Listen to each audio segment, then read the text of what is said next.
Our third anniversary, and Ethan's song gave me a diamond necklace. He stood center stage in the private dining room, crystal chandelier catching the light just so.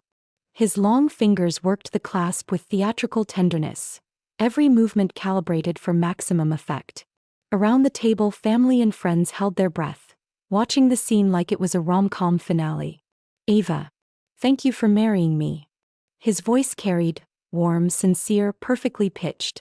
The diamond settled against my collarbone, like a snake coiling around my throat. Hannah Song dabbed her eyes with a napkin. Ethan, you're too good to her. Richard Song raised his glass, face flushed with pride. Always been thoughtful, that boy. Margaret Song, Ethan's mother, gave me a tight, reluctant smile. Ava, marrying into this family was your blessing in a past life. I kept my smile polished and empty. The necklace sparkled under the lights, so bright it stung. I swirled my wine, watching the deep red cling to the glass before sliding down. Across the table, Lily Jiang raised her glass toward me. Clear eyes. Innocent smile. Perfectly groomed. Her ring finger bare, just like she'd always presented herself. Ava, you're so lucky. Soft voice. Sincere tone. A man like Ethan, you'd never find another. Really? I held her gaze. My smile stayed warm. Then why are you still single? Something flickered across her face. There and gone. She dropped her eyes, summoning that practiced note of loneliness. It's not that easy to meet the right person.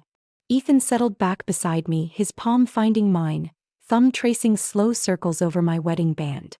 The ring he'd slipped on my finger in Bali, on one knee as the sun bled gold into the sea. Forever, he'd said. I'll never let you down. I pulled my hand free and reached for sweet and sour pork with my chopsticks. Margaret's signature dish. She'd won Richard's heart with it decades ago. Later, she used the family fortune to win over the rest of the relatives. She never won me over. In her eyes, I was the woman who'd married up. Dead father. Remarried mother. No famous name, no hefty dowry, just a decent face and a decent degree. When Ethan told her he wanted to marry me, she nearly took the roof off the house. She relented on one condition. Sign the prenup. I signed it. Signed it so fast the lawyer blinked. Ms. Lin, are you sure? This agreement heavily favors. It's fine. I set the pen down and smiled at Ethan. I'm marrying you. Not your money. Ethan's eyes went red that night. He held me and whispered, I'll take care of you 100 times. And he did. He squeezed my toothpaste. He brewed ginger tea on my bad days. He made every friend of mine jealous. I'd landed the perfect husband. He also, while I was working late, traveling, pulling all-nighters, been taking excellent care of my best friend. Eat more, Ava. Hannah piled food on my plate. Ethan says you've lost weight. I glanced at my wrist. 14 pounds in 3 months. Not work. I'd spent every waking hour gathering proof. The cold in my chest was more effective than any diet. Big project, I said flatly. It'll ease up. Ethan turned to me, eyes soft as melted butter. Don't push yourself. Your health matters most. I met his gaze and smiled. Those eyes. Warm. Devoted. Intense. He looked at Lily the exact same way. Halfway through the meal, Margaret set down her chopsticks. Since everyone's here, I have an announcement. I knew what was coming. Ethan and Ava have been married 3 years. Margaret lifted her teacup, slow and deliberate. This family has been single son for 3 generations. I'm still waiting for a grandchild. Hannah jumped in. Exactly. When are you having a baby? I already bought outfits, designer labels. Richard boomed across the table. Ava, if work's too demanding, quit. You don't need to work. Every relative's eyes swiveled to me. Expectant. Curious. Judging. Ethan spoke first. Mom. Dad. Don't pressure Ava. He took my hand. She has her career and I support her. Kids come when they come. Margaret's face dropped. What do you mean, when they come? 3 years. You said the same thing 3 years ago. Mom. His voice went low. This is between Ava and me. She choked on her words, glaring at him. He held her gaze. What a husband. What a display. Lily kept her head down. Her chopsticks hovered over a piece of braised pork, frozen. I noticed her hand trembling. All right, let's eat. Richard waved. Happy day. Don't spoil it. Margaret snorted but said nothing. Her venomous glare stayed pinned on me. I took another sip of wine. This dinner was far from over. The servers cleared the cold dishes and brought out the mains. The relatives drank and chatted. The atmosphere warmed. Lily rose, glass in hand.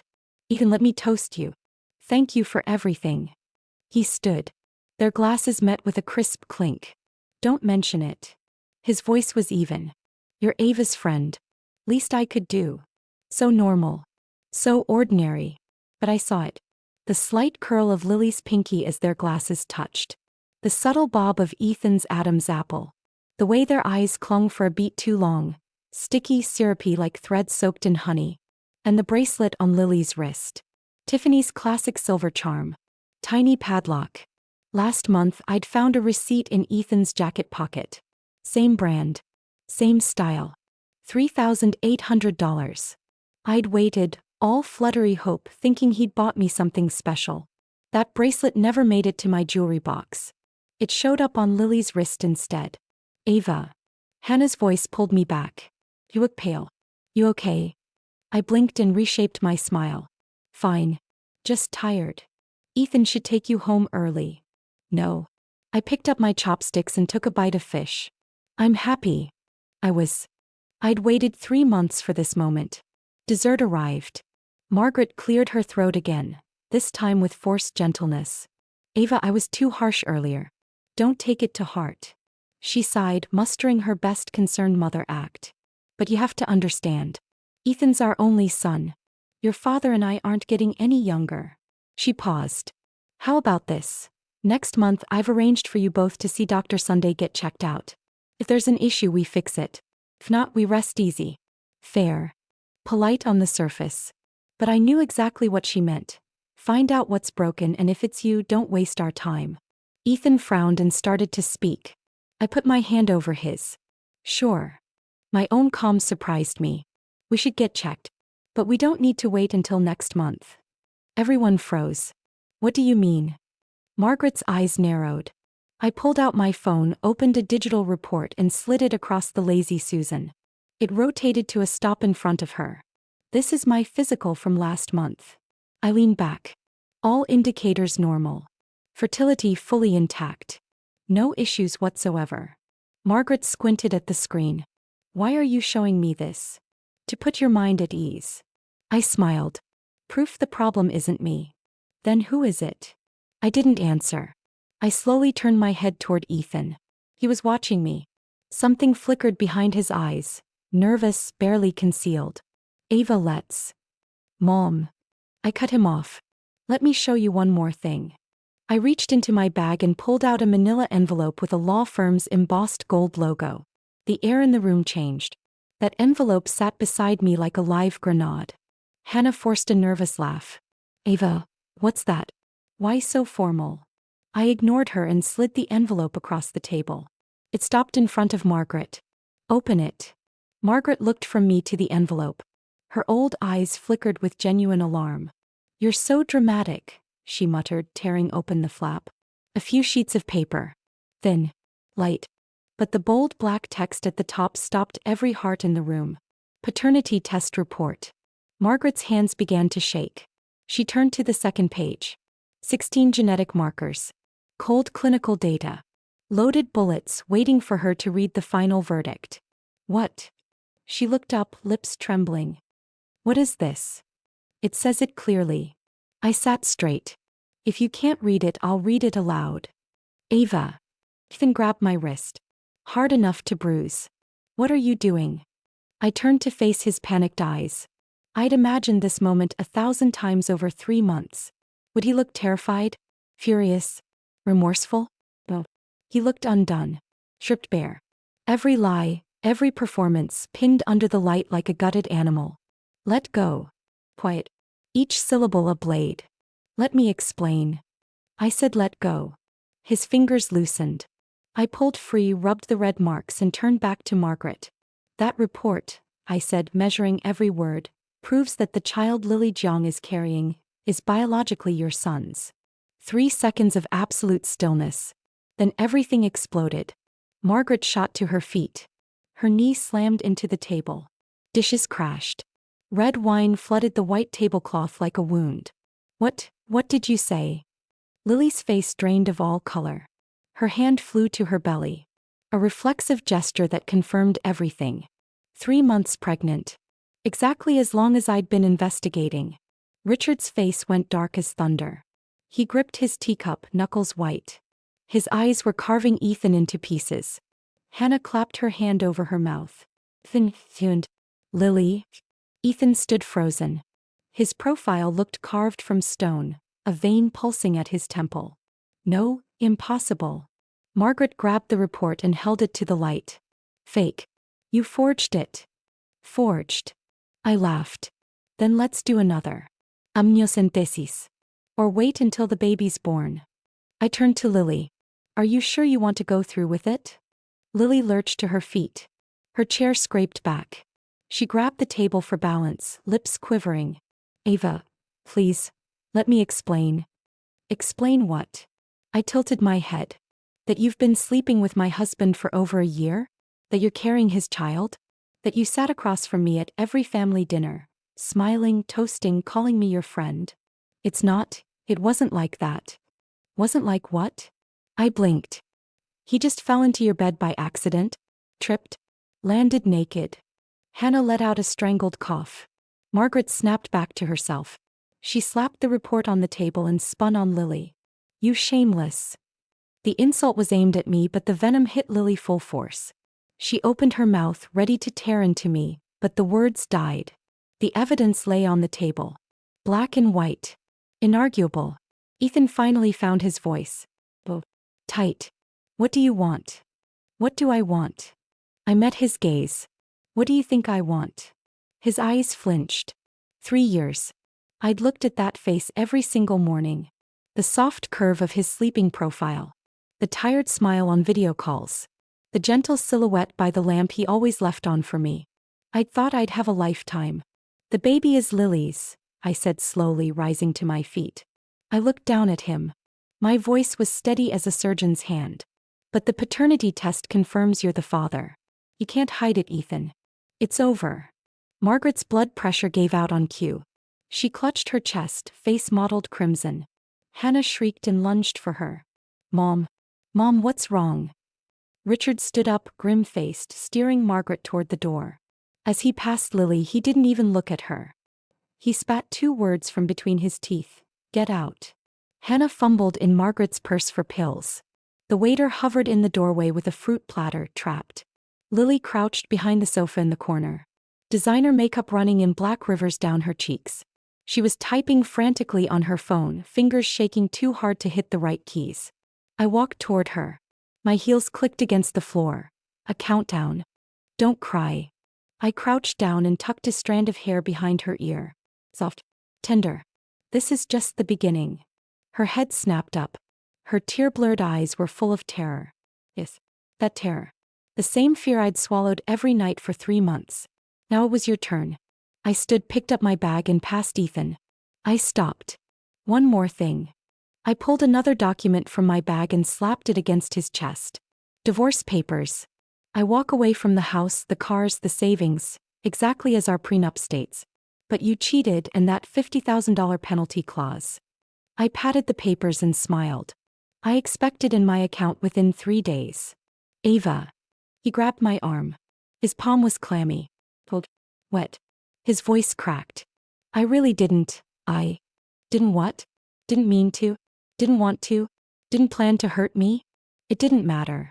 I pried his fingers off one by one. Ethan, I said, holding his gaze. Do you know what disgusts me most?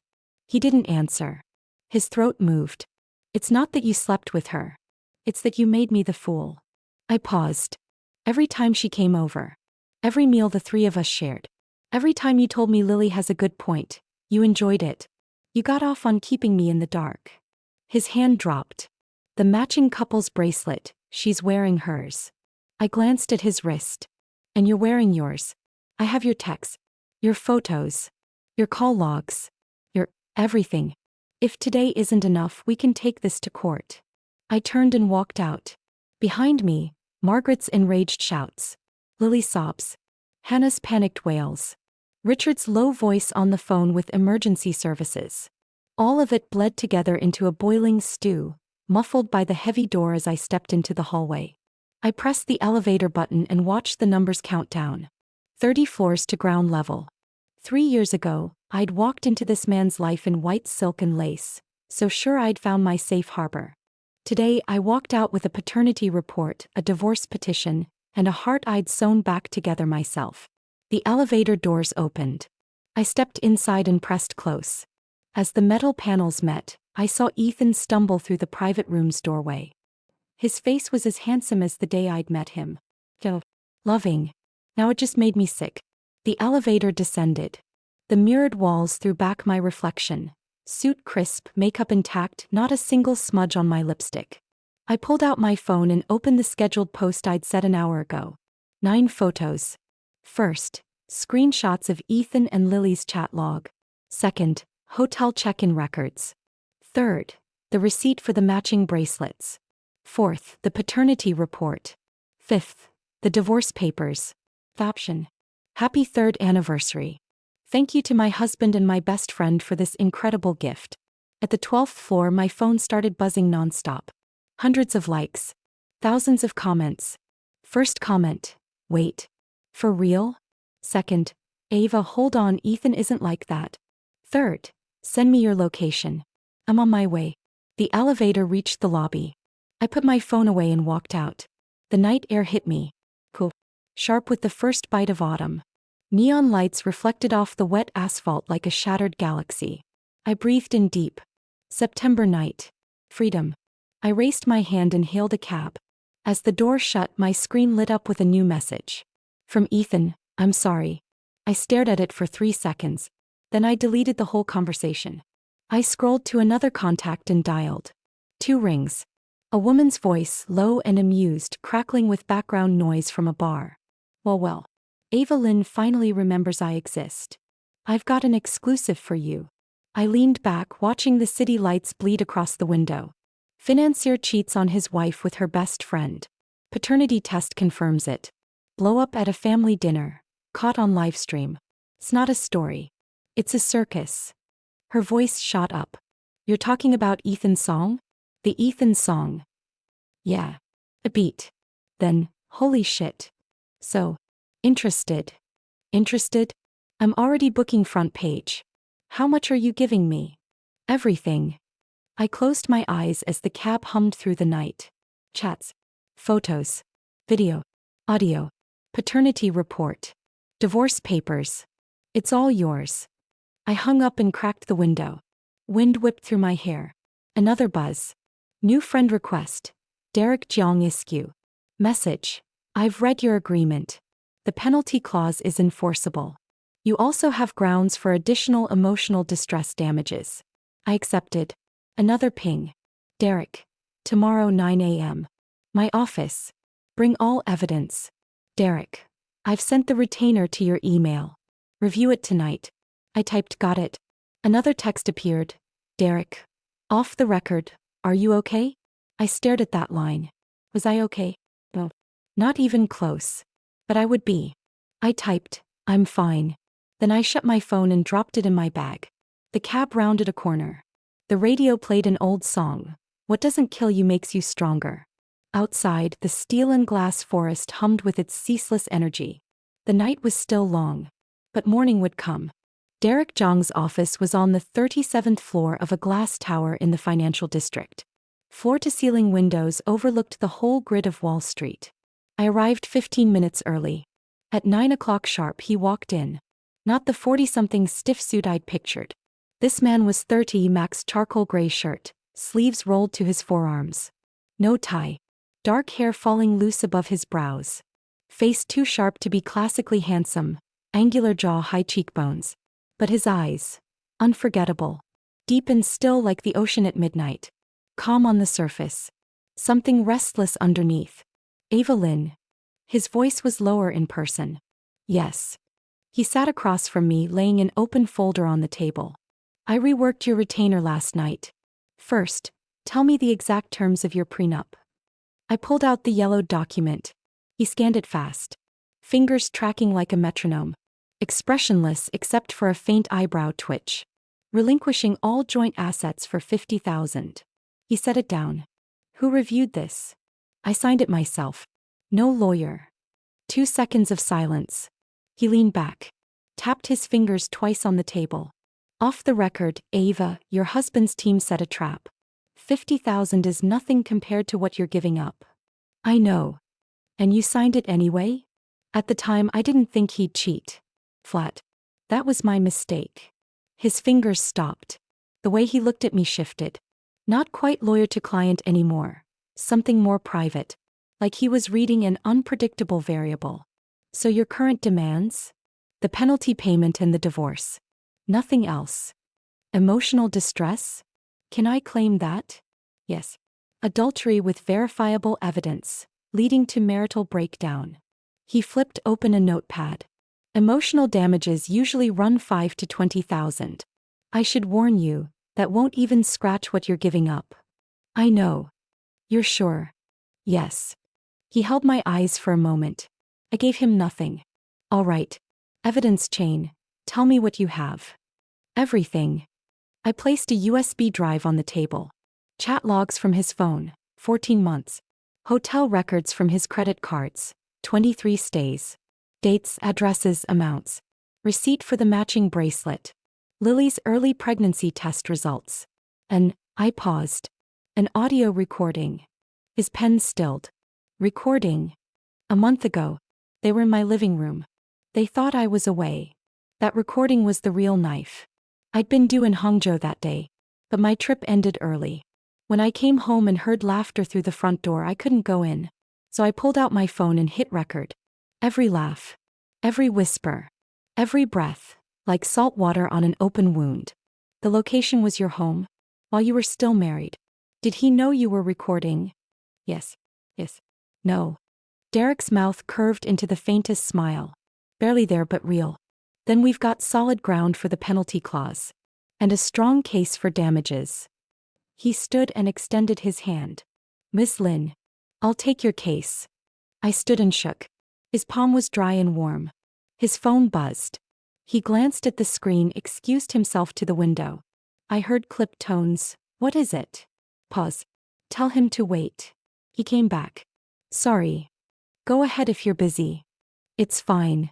He pushed a contract toward me. Review and sign. 2 copies. One for the firm, one for you. I scanned the clauses. Reached the fee schedule. Wrong number. Pardon? This fee. It's too low. Standard rate. The standard rate for divorce litigation is 3 times this. Derek leaned back. Arms crossed. Head tilted. You did your homework. I researched before coming. Good. He nodded. The number stays. Why? Because you're worth it. He stood and placed the contract in front of me. Sign it. Any questions, call me. I held his gaze for 3 seconds. Then I signed. He checked it, handed me my copy. Keep your phone on. The court will send confirmation. I walked past his office on the way out. Door ajar. Through the gap I saw him at his desk, screen glowing with code. Not legal documents. Programming language. A lawyer who codes.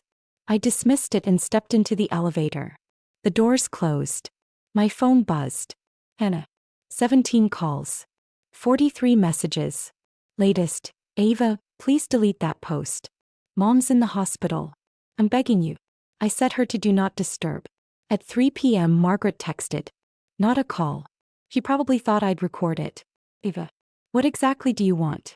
I typed 3 words. Wait for my lawyer's letter. Then I powered off. 2 hours later I turned my phone back on. The screen exploded. 47 missed calls. 39 texts. I stopped counting. Half from the Song family. Half from friends who'd caught wind. I ignored every single one and opened that post. 14 hours later. 2,000 likes. 1,000 comments. Top, and this is just the appetizer, folks. Stay tuned. P.S. Ava Lin is the baddest woman I know, full stop. Second at Ethan Song, care to explain? Third at Lily Jiang, didn't you say you were single? How do you get pregnant with someone else's husband? One comment made me linger. Has anyone noticed Ava posted at 7:30 p.m., the exact time of the family dinner? She was live broadcasting the whole reveal while sitting at the table. That's absolutely ruthless. Another text came in. Vivian G. Message. Ava, answer your phone. Do you know Lily got suspended from her job today?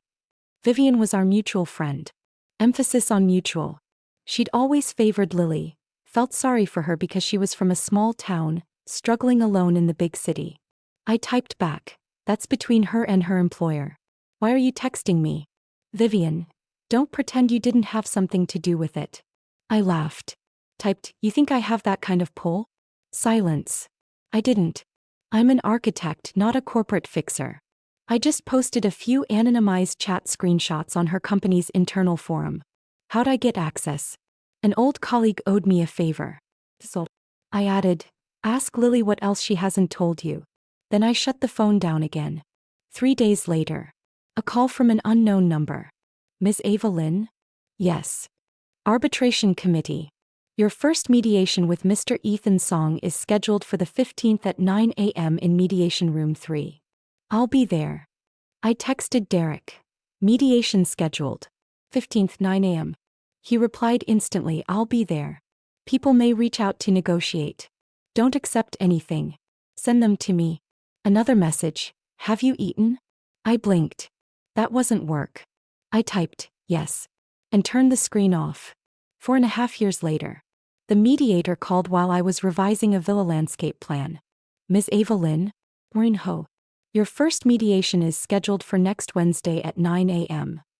I'll be there. I sounded calm like I was booking a dental appointment. I hung up and tried to reposition a ginkgo tree. My cursor kept missing. Third time I threw down my stylus and leaned back.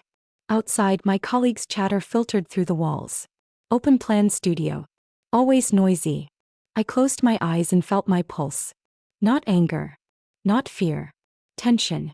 Even with all the preparation, when you face the person you once loved across a table, your body remembers. My phone rang. Derek, you got the notice? Yes. Wednesday. I'll pick you up that morning. 7:30 a.m. outside your office. We need to go over details. Also, new evidence. What new evidence? I'll tell you when I see you. He hung up. Wednesday morning. Derek opened the car door for me himself. Navy suit. Pale shirt. Perfectly knotted tie. Clean sideburns. He looked like a freshly honed blade. Nervous? He asked. No. He glanced at me. Didn't call the bluff. In the elevator, just the two of us. Quiet, thick enough to hear each other breathe. He spoke. Ethan Song, partner at Shinhan Capital. 32. Oxford MBA. A decade in finance. Connected. Well-resourced. Well-liked. The mediation is confidential, but don't assume he hasn't made calls. I looked at him. Is this a pep talk? No. He pressed the button. This is me explaining why your choice of counsel was the right one. The doors opened. At the end of the hall outside the mediation room stood several people. Ethan leaned against the wall, scrolling his phone. Thinner. Cheekbones sharper. Fresh haircut. New suit. Still polished. Still handsome. When he looked up and met my eyes, his reddened instantly. Ava. He stepped forward. Derek stepped between us, polite and immovable.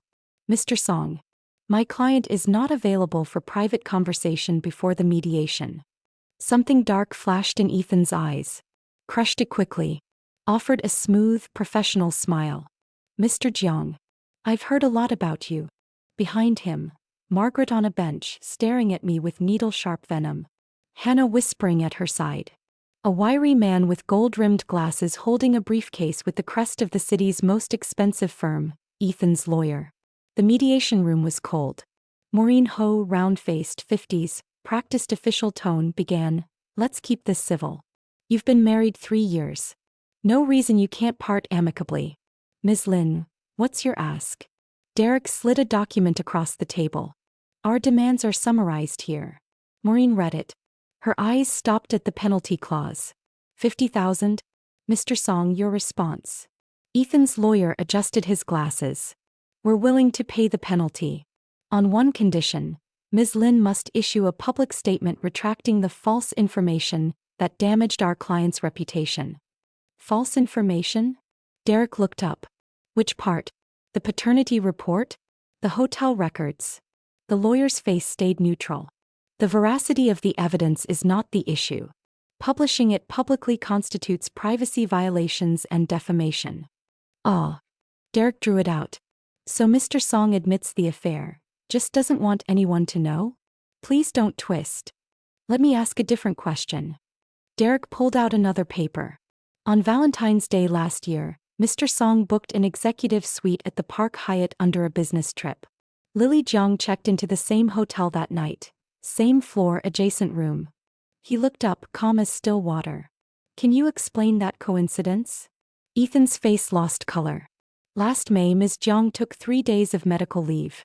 She checked into the Women's and Children's Hospital. The emergency contact listed? Mr. Song's name and number. Should I read them aloud? That's enough. Margaret slammed the table. Derek spread documents across the table like a poker hand. Mrs. Song, shall I read the lease agreement your son signed for Ms. Jiang's apartment? $2,800 a month. Signed with your ID. Margaret collapsed back into her chair. Face ashen. Ethan said nothing. He just stared at me, eyes full of something I refused to name. Maureen raised a hand. Let's all calm down. Mr. Song, your counteroffer. We'll pay the $50,000, Ethan's lawyer said, recovering. Plus an additional $50,000 in emotional compensation. Total $100,000. Margaret chimed in. Delete that social media post and we'll call this done. Maureen looked at me. Ms. Lin, how does that sound?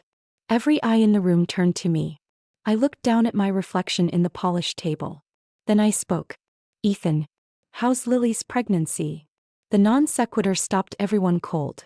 Margaret flushed purple. You dare bring that up?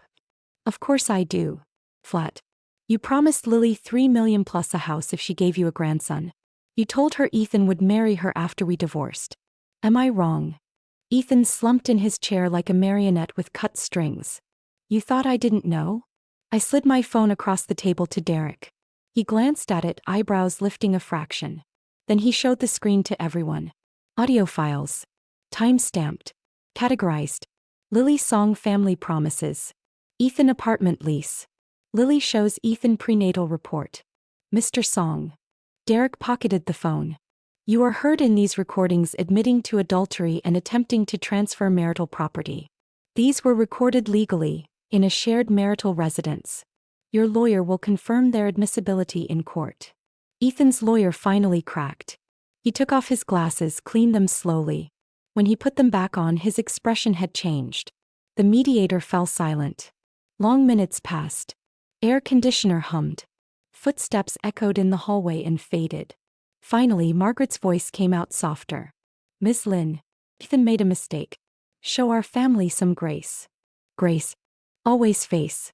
I'd spent 3 years in that family and I'd learned that word was a cage. They'd put me in a cage for face. Made me sign the prenup. Pressured me to quit my job. Forbade me to say no in public. Now they wanted grace.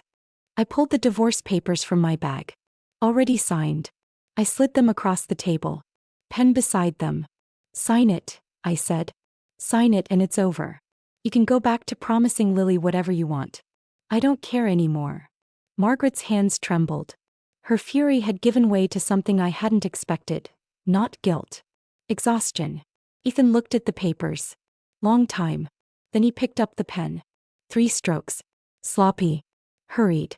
He slid the papers back without meeting my eyes. Ava. His voice scraped like gravel. I'm sorry. I stood up. Derek. Let's go. Outside the room someone was waiting. Lily. In a loose white hoodie. Gaunt. Dark circles.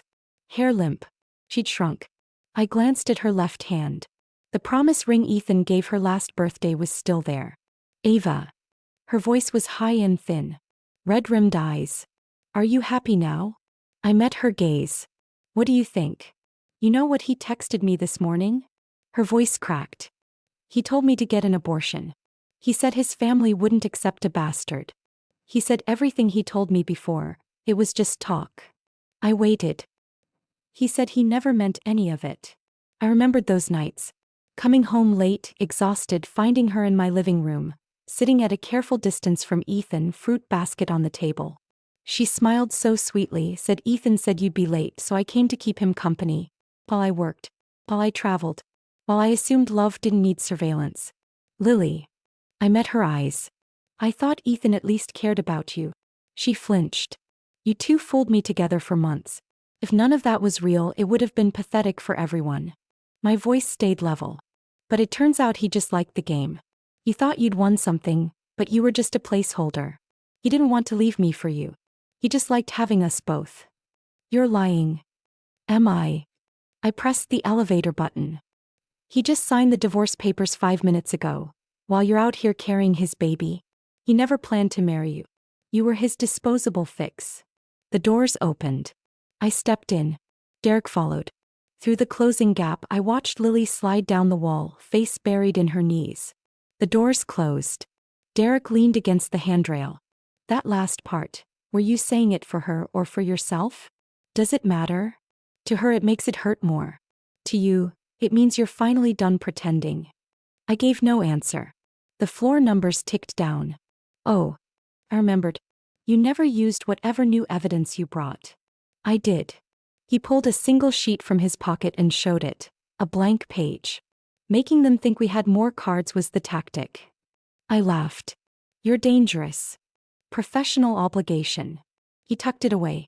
Though you could buy me dinner. Fine. What do you want? Hot pot. The elevator reached the lobby.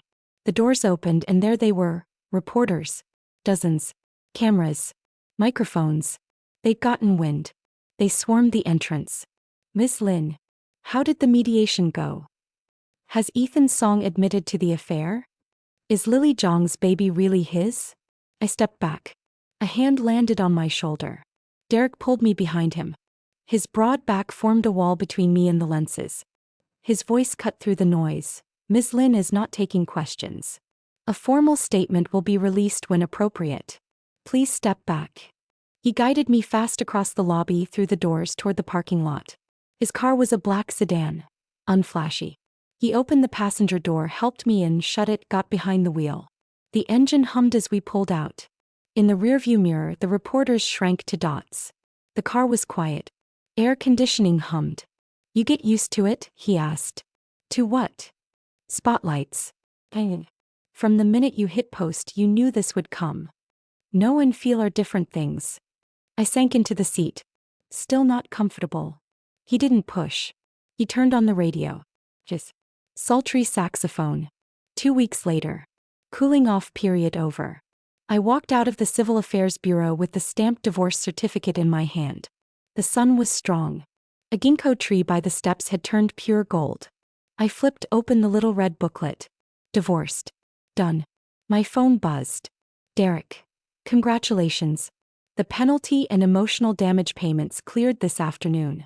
Total, $68,300. I replied, thanks. I still owe you that hot pot. He answered instantly. Tonight? I hesitated. Another call came in. Then I answered. Ava. His voice was low, slurred, drunk. I'm sorry. How many times now? I know I don't have the right. Bitter laugh. But I really did want to spend my whole life with you. Wanted. I repeated. You just didn't. Long silence. Then, Lily had the abortion. Last night. Hollow. She says she hates me. You both hate me. I didn't know what to say. The wind moved through the ginkgo leaves. Ethan. My voice was steadier than I expected. I loved you once. That was real. But you broke it. That's also real. From now on we're strangers. I hung up. Opened WeChat. Found Lily's thread. Typed a long paragraph. And deleted it word by word. In the end I sent 2 words. Take care. Then I blocked them both. I tilted my head back, squinted at the gold leaves. Beautiful. That night I met Derek for hot pot. The restaurant was steamy and loud. Red broth bubbled in a divided pot. Derek had taken off his jacket, sleeves rolled to his elbows, focused on swishing tripe in the boiling soup. 7 seconds. He dropped a piece into my bowl. Try it. I bit into it. Tender. Crisp. So. I set down my chopsticks. Why did you charge me so little?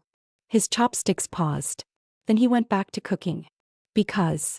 The law firm is owned by my father. I work for him. I set my own rates. He fished out another slice. So I'm an employee. His face was deadpan, but there was a flicker in his eyes. Amusement barely leashed. Derek. Yeah. Are you interested in me? Steam rose between us. He set down his chopsticks and met my eyes. Behind his composure, something surfaced. What do you think? I asked you first. He was quiet. Then he used his ladle to scoop shrimp paste into my bowl. Eat. I looked down at the shrimp balls, then back at him. I smiled. Outside, the city glittered. New cases. New projects. New life. Autumn arrived in full force. 1 month later, I opened my own architectural design studio. The office was on the top floor of a converted factory, 6-meter ceilings, floor-to-ceiling windows. Outside, an abandoned railway track ran wild with cosmos flowers. The day I hung the sign, Derek brought a potted monstera. Opening gift. You're giving a plant to an architect? I took the pot. Aren't you worried I'll criticize its proportions? Feel free. Prune it to the golden ratio. I set it on the windowsill.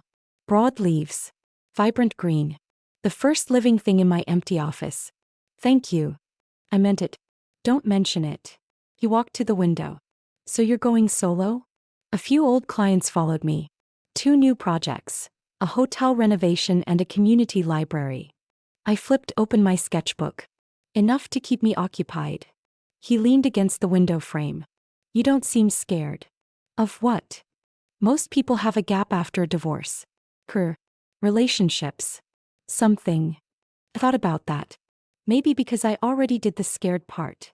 The nights scrolling through screenshots. The showers where I turned the water on full blast. I'd survived them all. Besides, I never relied on him. 3 years I made more than he did. I just trusted him too much. He nodded. Good. He picked his jacket off the chair. Let's go. Where? Celebrating your launch.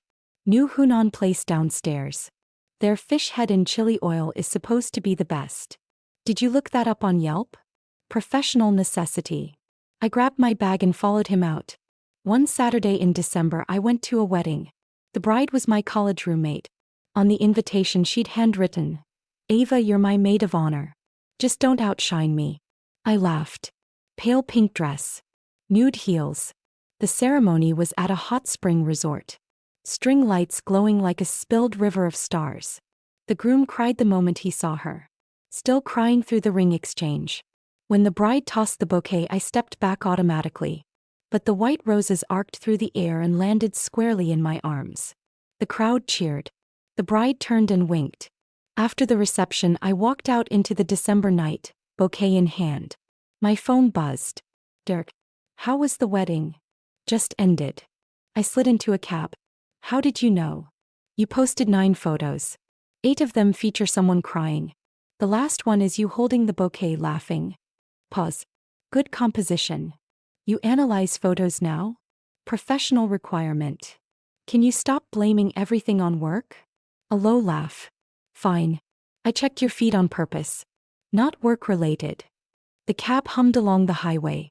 Streetlights streaked past. Ava. You caught the bouquet. That means you're next. So I think now's a good time. Good time for what?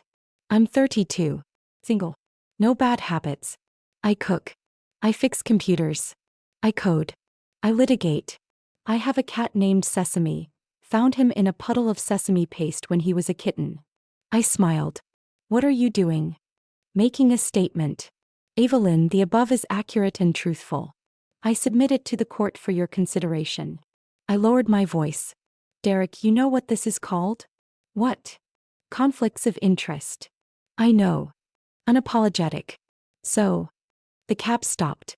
I paid, climbed out with the roses. Next week I have a project kickoff in Shashi Valley. 3-hour drive. Scenic route. I thought maybe if you wanted. I stopped. He went quiet too. Just our breathing and the distant hum of the sleeping city. Are you asking me out? His voice dropped. I'm inviting you. A beat. When? Wednesday. Early. I have a hearing Wednesday morning. I can wrap by 11. I'll fly in after. Then I'll book your ticket. Good. I stood under the osmanthus tree and laughed at the bouquet. The Shashi project was modest. A former horse caravan inn converted into a 6-room boutique hotel. Kickoff day was bright. The plateau sun washed the flagstones in gold. Derek's flight was delayed. He told me to start without him. But when I turned from the scaffold, he was standing at the construction entrance. Gray trench coat. Sunglasses pushed to his forehead. How'd you find this place? It's a small town. I asked for the architect building something cool, and even the kids pointed me here. He pulled a small box from his coat pocket. Kickoff gift. Inside, a Swiss Army knife. Red shell. Compact. On the blade engraved, A.L. Evelyn. Architects always need one of these on site. He shoved his hands in his pockets. Though I hope you only ever use the corkscrew. Thank you. Kickoff done. Just finished. Owner set off firecrackers. Local custom. Good luck. Then the rest of the day is mine? We walked the old lanes twice over. Settled in a tea house on Sifong Square. A pot of pu'er steamed between us. I traced the rim of my cup. Can I ask you something? Go ahead. Why did you take my case? He set the pot down and looked through the window. Beyond the lattice, the Eugen Bridge arced across the clear river. Because I was betting you'd win. I stared. The evidence you brought, your timeline was better organized than my junior associates. The paternity test was legally admissible. The recording, recorded in a shared residence, outside illegal wiretapping. He turned back to me. Someone who stays that sharp in a situation like yours, that's someone worth betting on. Derek. You won your bet. His teacup stopped halfway to his lips. Then he smiled. Fine lines at his eyes, like ice breaking into spring water. I know. He drained his cup. 11 p.m. I sat on the swing in the inn's courtyard. The moon printed the old locust shadow across the white wall like ink on rice paper. My phone lit up. From Derek in the adjacent courtyard. His message, "Can't sleep?" I laughed. Typed, "Look up." From the other side of the wall, a hand emerged, phone in hand, and waved. We looked at each other across the dividing wall. Moonlight on the stones. Distance between us, not too far. Just enough room for something new. 3 months later. Sunlight bled through the curtain gap. I reached for my phone. Dozens of messages. Work mostly. One from an unknown number. No name. But I recognized the digits. Then. He wrote that his mother was ill. Hannah had moved abroad. His father wouldn't speak to him. Lily had had the abortion and married a man nearly 50. They'd run into each other once. She'd looked through him like a stranger. He said he wasn't doing well. Last message at 4 a.m. I signed the divorce papers today. The same ones you made me sign back then. Karma, I guess. I'm sorry. If I could do it over.